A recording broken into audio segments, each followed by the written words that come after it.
This seminar will be based on the manuscript of a book I've compiled yet to be published about Sri Bhaktisiddhanta Vaibhava. I first started compiling materials for this in 1989. I was, like I think most of the devotees in our movement, I was very much appreciating the Srila Prabhupada Lilamrita by Satsrup Maharaj, which reveals so many details of Prabhupada's pastimes that previously we had not been familiar with. Now this time I was traveling and preaching in Bengal, both West Bengal and Bangladesh. And in West Bengal, which is part of India especially, I would often meet disciples or grand-disciples of Srila Bhaktisiddhanta Vaibhava, who were scattered throughout West Bengal especially, also in Bangladesh, in ashrams and in their homes. And when I met them, they would often tell me some different stories of Bhaktisiddhanta Vaibhava, which of course were very wonderfully enlivening and instructive also. So the idea grew in my mind of making a more extensive biography of Srila Bhaktisiddhanta Saraswati than to that date being compiled, based on the idea of the Prabhupada Lilamrita. Probably most of you are familiar with this small book called Prabhupada in Russian, but actually the original book in English is a very big 6-volume edition with many anecdotes of the Prabhupada. So I thought to compile such a book on Srila Bhaktisiddhanta Vaibhava also. Now, there were already several biographies published in Bengali and one in Oriya language also. And one of the Bengali editions had been translated into a very poor kind of English. However, I found that these biographies, they were mostly collections of dates and places and events, which was also nice, no doubt. But it didn't leave such a strong impression as the Prabhupada Lilamrita did, because through so many different anecdotes, we really felt that we came to know something about Prabhupada as a person. Sita pragyasya ka bhasha samadhi stasya keshava stitati kim prabhasheta kim asita prajita kim. In Bhagavad Gita, Arjuna asks Krishna about the symptoms of the self-realized person. How does he talk? What does he say? How does he sit? How does he walk? He wanted to know what's a self-realized person, what's he actually like. Now, of course, a self-realized person cannot be known simply by describing or analyzing him. There's a very interesting thing which Bhaktisiddhanta Thakur once said to his disciples. Because naturally, as his guru, he was always speaking and instructing them. He said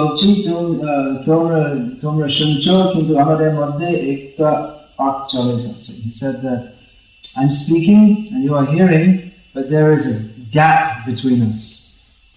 So what was that gap? Not simply a physical gap, just like in between me and you there's a space. A gap of consciousness, of realization. So as Hari Prabhu was saying last night, that people say about him that, well, Hari Prabhu, he knows Prabhupada, but as far as he's concerned, I don't know Prabhupada. Jananta eva janantu kimba hutyanane prabho manaso vapaso bhacho vaidamanta vagocharaha.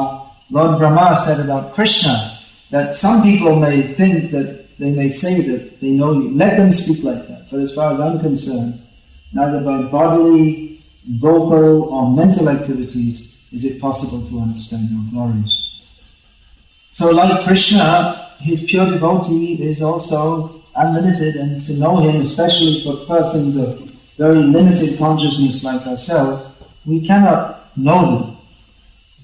Nevertheless, by beginning to know them, by hearing about them and trying to follow in their footsteps and seeking their blessings, then we can begin to know them. And such persons can introduce us to Krishna.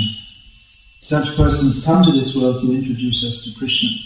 it is impossible for us to understand Krishna by any other means except by the mercy of the great devotees. So Bhaktisiddhanta Thakur, he was a ray of Vishnu. He came to this world to pick up devotees, to pick up conditioned souls and bring them back to Maya. You can see he had a tremendous impact on the world. The disciples, I met many of his disciples who were still living at that time. And even though Saraswati Thakur had passed away long before, it was obvious that he was still such a major influence in their lives. I met several of his disciples.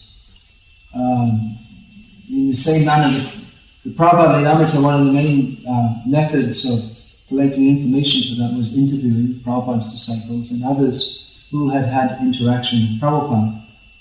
So I thought to use the same technique. I had to find out the few disciples that were still remaining, of which there are maybe only 4 or 5 in the world at the present time. Now there were various difficulties in collecting this information. Apart from the difficulties of finding out who the disciples were and where they lived, and the various difficulties in tracking them down and going by train and bus and rickshaw and horseback and foot and so many ways to try and find them. But one of the main difficulties was that most of the disciples I met had very little association with them. Because it's just like most of Prabhupada's disciples, they didn't actually have much personal association with him, they didn't see him very much. And many of them who were you can imagine that these were the last who were still present in this world. So many of them had joined when they were very young, and shortly after they'd been initiated, Saraswati Thakur had passed away. So many of them didn't know much more than what was already written in various books. And that was, of course, that was another of my sources of knowledge, was going through there's a lot of literature in Bengali either written by him or about him. Yeah. So I consulted some of that, but there were still oceans more, huge volume of literature still untranslated. So anyway, I was conducting these interviews. But another problem is that several of the devotees I met, they didn't want to talk to me about this. Many of them, when they wanted to talk to, they either didn't want to talk to me at all, or they wanted to talk about other things. I'd ask them about Saraswati Thakur, and they'd speak for 1 minute, and then they'd go on and talk about something else completely different, and I couldn't get them on the subject. I actually found the householder devotees much more accommodating to me than the sannyasis. For some reason or other, I found that.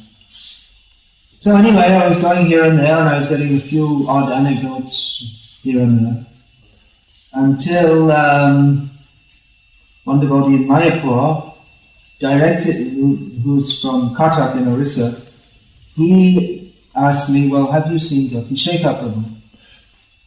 And I said, no. So he told me, you go and see him, he'll help you. So I went to visit him. He had joined the Math at a young age, when he was 16.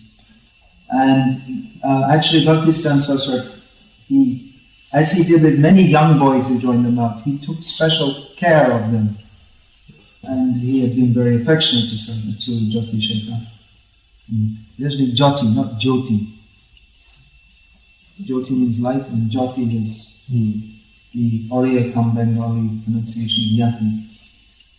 And it appears that he'd been a very observant young boy, and he had kept his eyes open and ears open and seen so many things and heard so many things and remembered so many things.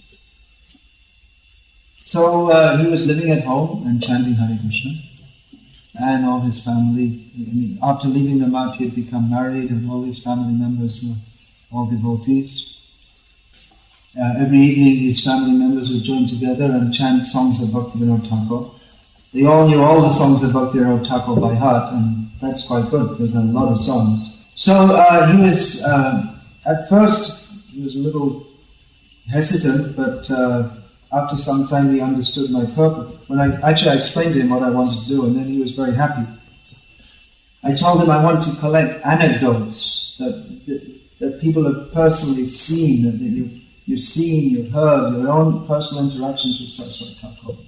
I said I want to publish this for the benefit of the world in general and the Vaishnavas in particular. It will be very valuable and instructive. So Jyoti Shekhar Prabhu told me, yes, I can tell you many such anecdotes. So I sat down with him under the thatched roof of his temple. Temple means his home temple, small. And for about 2 hours in the morning and 2 hours in the evening for 3 or 4 days, he told me so many things. And I would ask questions and prompt him. And he understood my purpose, and he didn't go off the point unless I asked him about some particular thing. But he would concentrate on just giving one story after another, after another, after another. So after 3 or 4 days he said, okay, that's all for now. You come back again after some time. And I went away, and after a few months I came back, and he'd written down a whole list of so many things. He said, I can't remember them all at once, but whenever something comes in my mind, I make a note. So in this way I visited him maybe, I don't know, maybe 8 times, 10 times, 12 times, and for a few days at each time, and each time he told me so many things. And once he took me to a place in the middle of the Mahanadi river outside Cuttack, where there's an island, and on the island there's a big rock where you can see the imprint of Chaitanya Mahaprabhu's foot. And we had many discussions also. He was a lifelong follower of Ananta Vasudeva, who's probably the most controversial figure in Gaudiya Math history, who is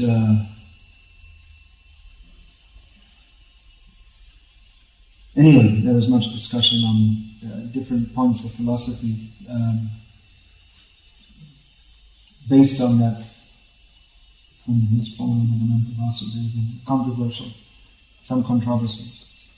So on certain points we had very severe differences of opinion, but nevertheless we were united in the purpose of wanting to broadcast the glories of Saraswati Thakur.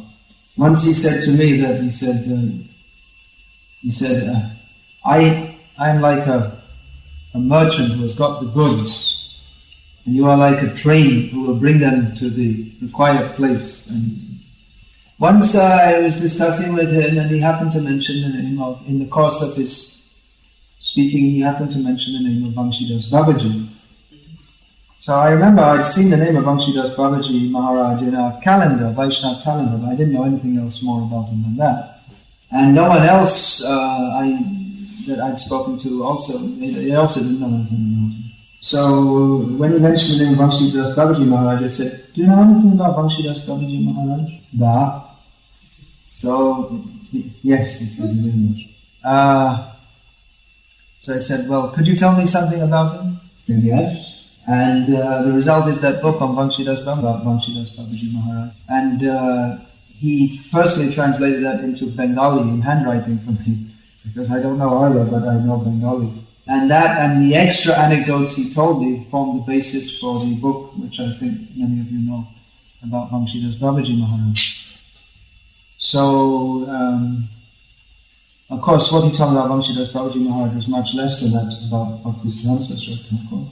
And there are vast resources of information about Bhaktisiddhanta Vaibhava. But most of it is in old magazines, and old means going back to the 1920s and 30s.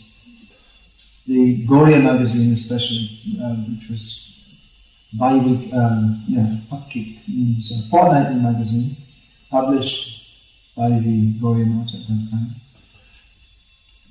So this and other sources I've been researching over these years. It's been a long time since '89, it seems. But at some point, I thought I should publish the book instead of just going and researching. So hopefully, when I get back to India in a few days, I can work on actually getting it printed, as the final proofreading is supposed to be going on now.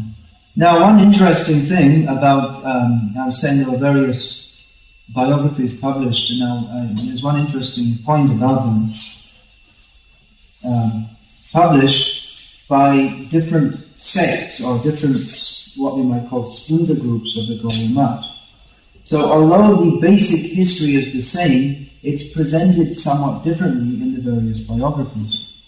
You'll find in one biography that such and such a devotee is the great hero who did everything for Bhaktisiddhanta Saraswati Thakur, and others were simply rogues, or they're simply their names and not mentioned at all. Whereas in another group's biography, the ones who are represented as the rogues, they are the heroes, and the heroes of the other book are the rogues, or they're not mentioned at all, simply don't exist. Because after Saraswati Thakur passed away, there was severe infighting within the Gauriya Math. As Saraswati Thakur told his disciple Abhay Charanaravinda Das, who we now know as Srila Prabhupada, he told him, Arun jalve, fire will burn. He was talking about the Gauriya Math. He said that fire will burn, and that the fire of sectarian interests will blaze up and consume the mission. So practically that happened. And after Saraswati Thakur passed away, there were two major groups who fought with each other, and there were court cases and physical fights and a few murders also. So a very bitter feeling was generated. Therefore, the biographies that were written, they were very biased actually. So it was very difficult for me to, you can imagine it's very difficult for me to get actual subject or objective opinions or objective analyses of what actually happened during that period. Even if an incident happens, if you ask 5 different people, 5 minutes later, you'll get 5 at least slightly different versions. So you can imagine what it's like asking people more than 50 years after the events. Plus, people's memories tend to be influenced by what their opinion is. So it's a very sensitive subject writing about Saraswati Thakur, because whatever you write, various followers are going to be displeased. Unless you write a completely biased account, then everybody will be displeased. If you write a biased account, then one side will be pleased and the other side totally displeased.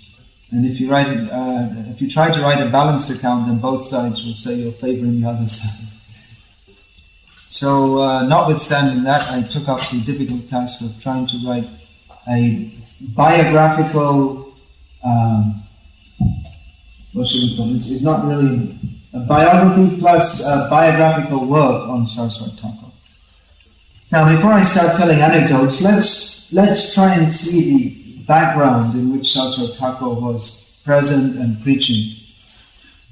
We've all heard how Saraswati Thakur was uncompromising and strict and stern. He was a fighter for the truth. He didn't believe in compromise even slightly. He said, he who compromises is finished. Now, we very much admire his austerity and his strictness and his firm determination to only stick to the truth. But we may be surprised, why was he so strong? Was it really necessary? There seems to be a certain difference between Bhaktivinoda Thakur and Bhaktisiddhanta Saraswati Thakur. One of the differences being that Bhaktivinoda Thakur, in his writings, he pointed out the defects of wrong philosophies and misrepresentations of Vaishnavism. But in his personal dealings and his preaching, he was very polite with people. And even his writings, although he pointed out the defects, he was relatively polite about it. According to the well-known saying of Manu, Satyam bruyat priyam bruyat ma bruyat apriyam satyam.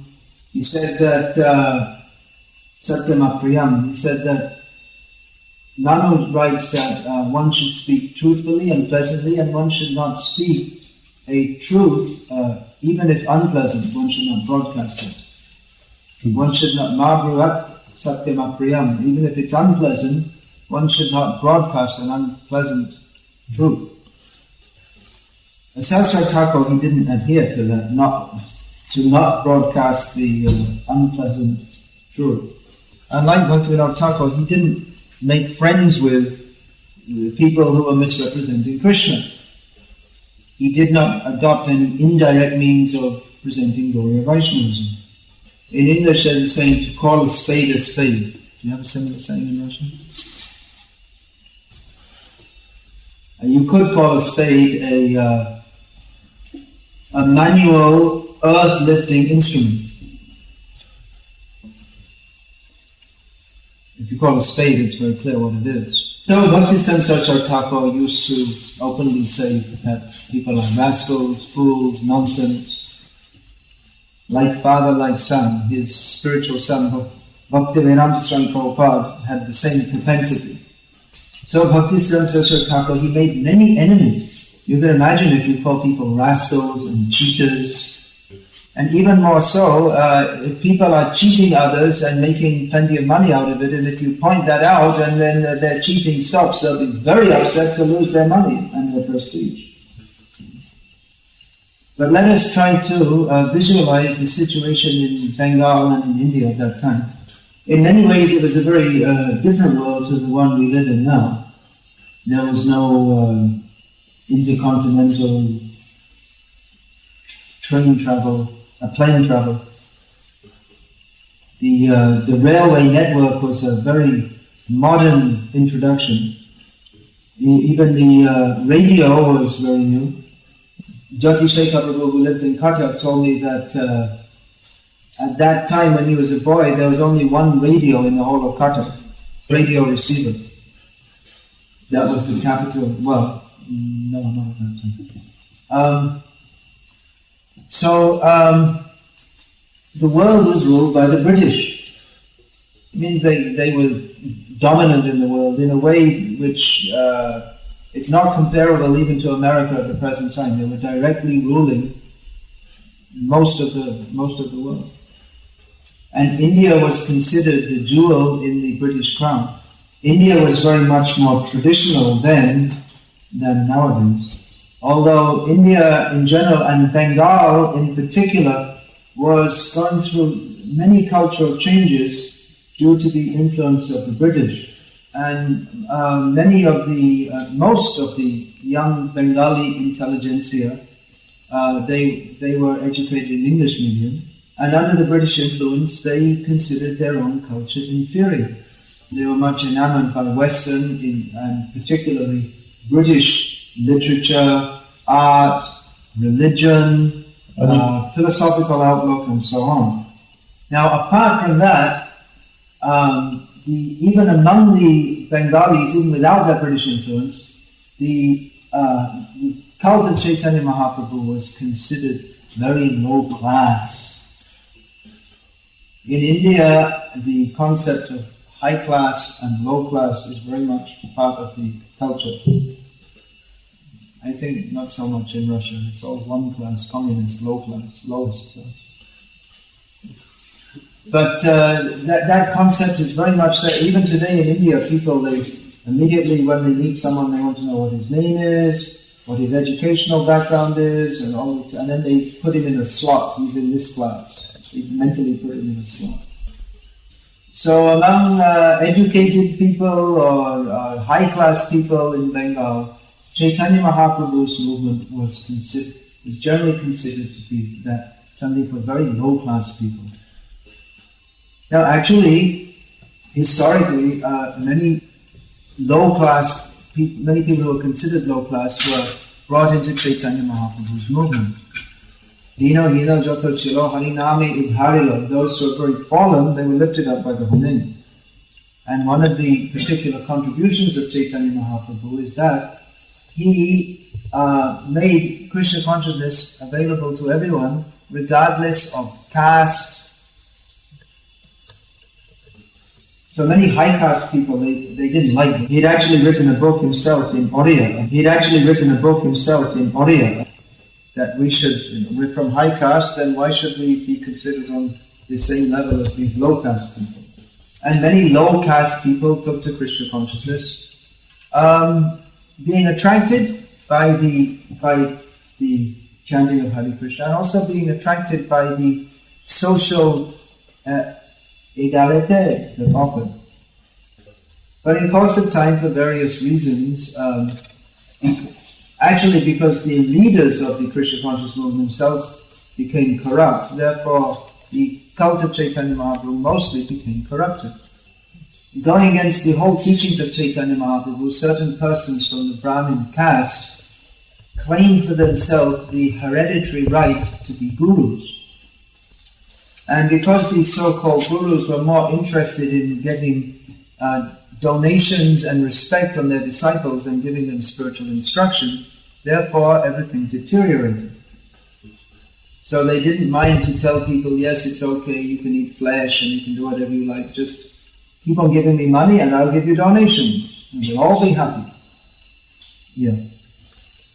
So this was a major form of deviation within Chaitanya Mahaprabhu's movement.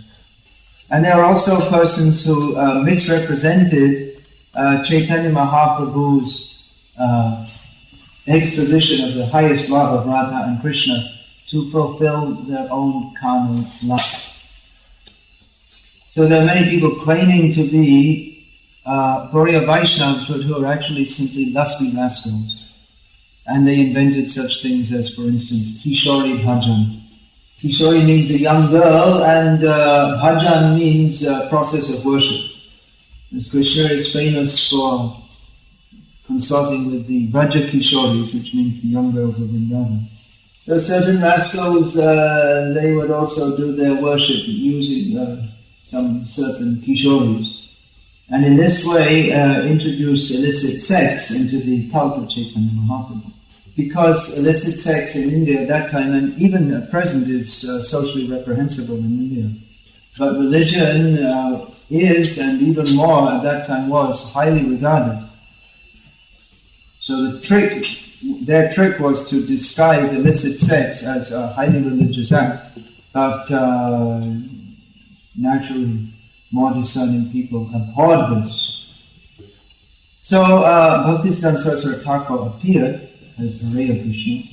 Bhaktivinoda Thakur, he was preaching Krishna consciousness. He was the first to turn the tide away from the disparagement of Krishna consciousness by educated and more cultured people. Disparagement means putting it down, speaking against it, being against it. Disparage? No. Bhaktivinoda Thakur was the first to turn the tide against the disparagement of Gauriya Vaishnavism by the educated and cultured people of the time. But he prayed to Krishna that I can't do this work alone, you please send you a representative. Of course, Bhaktivinoda Thakur himself is the representative of Krishna. But in his humility, he prayed for another representative to come. The acharyas, they're very kind, they don't do everything, they leave some work for us to do this generation. So Bhaktisiddhanta Saraswati Thakur appeared in answer to the prayers of Bhaktivinoda Thakur. And from the very beginning of his life, he demonstrated intense devotion to Krishna. At the age of 5 years, there's the well-known incident where Bhaktivinoda Thakur brought some mangoes to his home, brought from the bazaar. And the young boy, Bimala, that was his name at home, Bimala Prasad, he took one of the mangoes. Bhaktivinoda Thakur used to worship Giridhari Shila at home. And he chastised the young boy that, why are you taking fruit is not offered to the deity? Don't you know that's an offense? So the boy vowed on the spot, I have made an offense, I will never eat mango. At such a young age, he had such a sense of Krishna consciousness. And he stuck to that vow throughout his life, because of that unknowing mistake as a young child. And actually, people would bring gifts to sadhus, and fruit is the very common gift to bring to a sadhu. And mango is the king of fruits. So during the season, actually people would bring mango. But he would say, no, I am an offender, I cannot take it. Even if there was an offense, just for the sake of argument, let us say if there was an offense, that had been wiped out hundreds and millions and billions of times by his preaching and his firmness in devotional service. But he can say, no, I cannot do it. This is called nishtha, firm determination. So this was the background in which Saraswati Thakur appeared. Probably most of you have read that book, Ray of Vishnu. Who has read that? Yeah, that's actually the main body. The biography in that book is 95% taken from one of the biographies I was saying, which was published in Bengali and then translated very poorly into English. So that was re-edited and put in better English, and that is the basic substance of that book. So I won't tell much from that book, but having given some background, starting from tomorrow, I'll start to tell some various anecdotes. I'll tell one or two now, just to give some idea. That one headmaster of a school came and asked him for initiation. Of course, in those days, headmaster of a school was a very highly respected person, because teacher means like a guru, and there weren't so many schools in those days either. So this teacher happened to have a long beard. So Bhaktisiddhanta Thakur said, yes, you can take initiation, but you have to shave off your beard. So he said, well, I've been growing my beard for a long time. And he said, so Saraswati Thakur, you have to decide which is your priya. Priya means that which is very dear. Beard or Krishna? There you go. So he chose his beard. He didn't take initiation. It's a good test. Prabhupada also, he generally insisted that at least for initiation, male devotees shave their heads. It's a good test, because generally people are attached to their bodies and especially to their hairstyle. As it's mentioned in Bhagavatam, Lavanya Kesha Dharana. In Kali Yuga, people will be very much attached to their beautiful hairstyles. Another time, I think that one person approached Saraswati Thakur and said, why are you telling us so many difficult things? Because Saraswati Thakur, he was preaching chant Hare Krishna and follow four regulated principles. Actually, he only told, anyway, and follow the regulated principles, which included no eating of meat, fish or eggs. Now, often when I was traveling in Bengal, people told me, in our home, we never eat meat or eggs. They considered that to be very good. But they didn't say we don't eat fish. They only said meat or eggs. Because Bengali people are very attached to eating fish. There are many rivers and ponds in Bengal, and it's free food. Very nutritious and very tasty. And Bengalis like it very much. So this, when I say very tasty, I don't mean that you should eat it, but Bengalis seem to like it. Personally, I think it stinks, but wherever you are in Bengal, at midday you smell this fish smell, but Bengalis like it very much. I don't. Don't think what I said is tasty. I'm eating fish, please. I mean, I'm not saying I never ate fish. It said that every saint has his past. I'm not saying I'm a saint, either. And every sinner has a future. So there's hope for me. So anyway, this man is saying, why are you telling us so many things, difficult things? No eating fish. Why don't you give us an easy process, such as chant Hare Krishna, eat fish and be happy? Well, he didn't say that, but that was implied. So Saraswati Thakur said, you are fallen in the well. So I'm giving you a rope to pull you out. And why do you want to try and pull me in? You can imagine if someone's fallen in the well, someone sells a rope to try and pull him out, but instead he tries to pull the person down with it. So there are many such little anecdotes. And Krishna willing, I'll tell more tomorrow. As I said, this is all going to be made into a book, Krishna willing. It should be published soon. In the meantime, I'd like to advertise two of my books, which I have here.